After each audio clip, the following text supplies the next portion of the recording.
Tall man and his purposive behaviourism. अब तक तो हम मान चुके हैं कि वो पर्पजिव बिहेवियरिस्ट थे। क्यों थे, बहुत सारी बातें उन्होंने कही, लेकिन मुख्य बातें कि मोलर बिहेवियर की बात की और मोलर बिहेवियर जो है उसको कहा कि ये पर्पसफुल होता है, गोल डायरेक्टेड होता है, और डिफ्रेंशिएट किया कि कैसे ये मोलिकुलर बिहेवियर जो प्योर जो गेस्टाल बिहेवियरिस्ट स्कूल के लोग थे, वाटसन टाइप के, मानते थे कि बिहेवियर मोलर होता है, सॉरी मोलिकुलर होता है, उसको इन्होंने मोलर कहा। So Tolman is known for his, दो चीज़ के लिए वो जाने जाते हैं, एक तो उनका पर्पजिव बिहेवियरिज्म और दूसरा साइन लर्निंग। पूरा नहीं लिखेंगे, आप सब जान चुके हैं, ये सब आप लोगों को रटा गया होगा यदि आपने लेक्चर देखा है। तो इस दो के लिए बहुत फेमस है।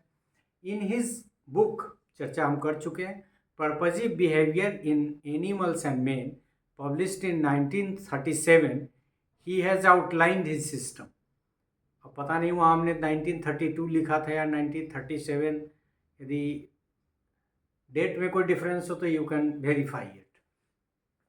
हो सकता है हम गलत ही रिकॉल कर रहे हो, लेकिन हमको लगा कि कहीं वहाँ 1932 नहीं तो था।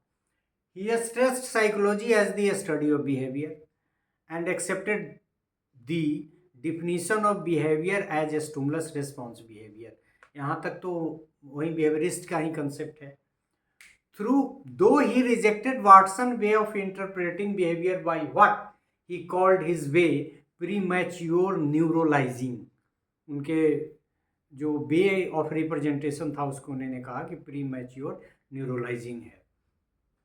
Behaviour for him is goal directed and purposive.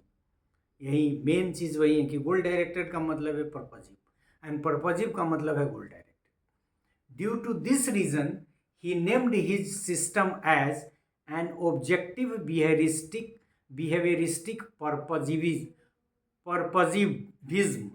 मतलब उन्होंने अपने सिस्टम का नाम क्या दिया, objective behaviouristic and purposivism. Objective तो था ही, बिहेवियरिस्टिक भी था और पर्पजिविज्म भी था, ये तीन नाम दिया। अब OBC याद करेंगे आप तो objective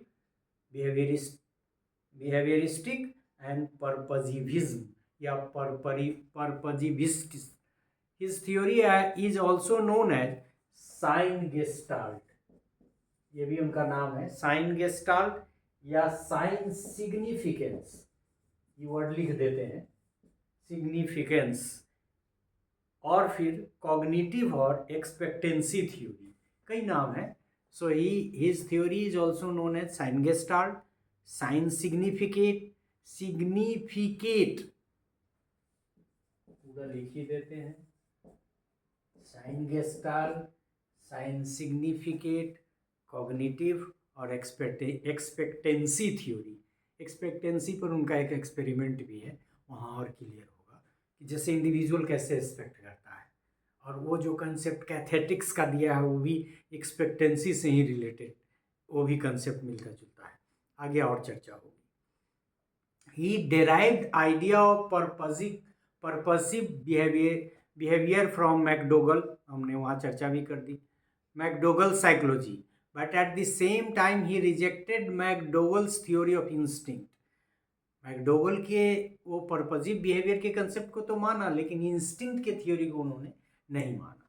he also related his theory to gestalt theory as he felt that behaviour is molar and meaningful.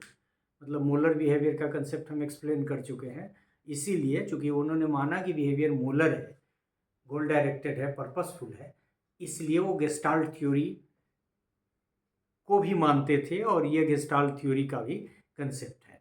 His theory was also influenced by Lewin's field theory, obvious है, तब ना फील्ड थ्योरी में आए। Tolman system is purposive behaviourism because it emphasises upon the study of observable behaviour which is purposive. तो मुख्य बातें जो इसमें है कि एक तो पर्पसिव बिहेवियरिज्म और दूसरा साइन लर्निंग, इनका दो सबसे बड़ा कंट्रीब्यूशन है, और इसीलिए एज ए पर्पसिव बिहेवियरिस्ट ये मानते थे कि हम बिहेवियरिस्ट तो है, लेकिन हमारे बिहेवियर में इंट्रोस्पेक्शन नहीं है, हमारे बिहेवियरिस्ट स्कूल ऑफ थॉट में पर्पस है, मोलर बिहेवियर है, गोल डायरेक्टेड है, और इसीलिए ये पर्पजिव बिहेवियरिस्ट है. So this is all about this part. Thank you.